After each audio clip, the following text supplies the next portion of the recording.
New normal adalah perubahan perilaku atau kebiasaan untuk tetap menjalankan aktivitas seperti biasa, namun dengan selalu menerapkan protokol kesehatan di tengah pandemi COVID-19.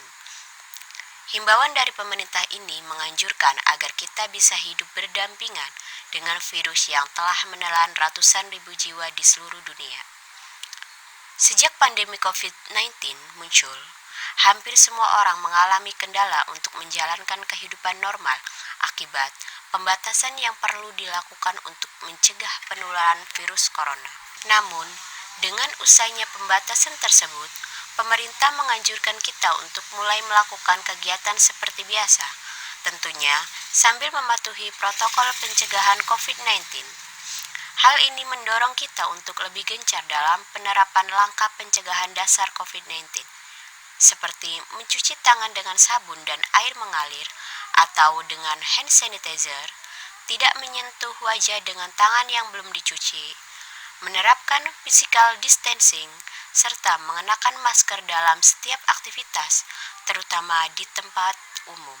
Berikut adalah hal-hal penting yang perlu kamu ketahui untuk menghadapi new normal. 1. Saat harus keluar rumah dan kembali lagi ke rumah. Penerapan new normal akan membuat kita lebih longgar untuk keluar rumah. Selain itu, jangan memaksakan diri untuk keluar rumah saat sedang tidak fit. Bila keperluan sudah selesai, segera kembali ke rumah. Sesampainya di rumah, langsung lakukan beberapa hal berikut. Buka alas kaki sebelum masuk ke dalam rumah. Semprotkan disinfektan pada alas kaki maupun peralatan yang kamu gunakan. Cuci tangan dengan air dan sabun. Lepaskan pakaian yang dikenakan dan segera masukkan ke dalam tempat cucian yang tertutup. 2. Sewaktu menggunakan transportasi umum. Bila kamu harus berpergian ke suatu tempat dan menggunakan transportasi umum, ada beberapa hal yang perlu diperhatikan selain menerapkan langkah pencegahan dasar. Untuk memudahkanmu dalam menjaga kebersihan tangan, bawalah selalu hand sanitizer.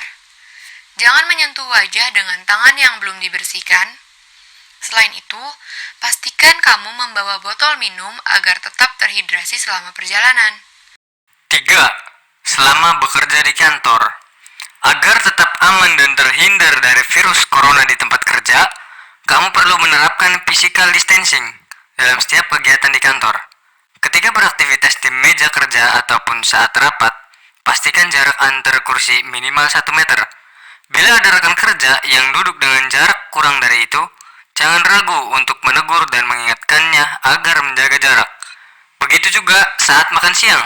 Jika sebelumnya kamu terbiasa makan di kantin, sementara ini usahakan untuk selalu membawa bekal dari rumah, agar kamu tidak perlu ke tempat yang ramai untuk membeli makanan. 4. Ketika berbelanja, batasi menyentuh barang-barang di toko maupun di tempat umum. Setelah menyentuh barang-barang tersebut, jangan menyentuh wajah atau barang-barang pribadi, misalnya tas dan handphone, sebelum mencuci tangan. Tujuannya adalah untuk mengurangi risiko terkontaminasi virus corona. Kelima, ketika berbelanja online atau memesan makanan online, ada beberapa hal yang harus kamu perhatikan, yaitu hindari kontak langsung dengan kurir. Bila perlu, kenakan masker saat bertransaksi. Upayakan untuk membayar barang belanjaan dengan secara non-tunai untuk meminimalkan interaksi dengan kurir. Sediakan tempat khusus bagi kurir menaruh barang pesananmu. Keenam, ketika membutuhkan layanan kesehatan, berkonsultasi secara online lewat aplikasi kesehatan dinilai lebih aman untuk mencegah penularan virus corona, khususnya bagi orang-orang dengan penyakit yang rentan terkena COVID-19, seperti diabetes atau penyakit jantung. Jika kamu memiliki bayi yang harus menjalani imunisasi, atau kamu sedang hamil dan perlu memeriksakan kehamilan, ikuti panduan imunisasi dan pemeriksaan kehamilan yang dianjurkan oleh dokter selama pandemi COVID-19 ini ya.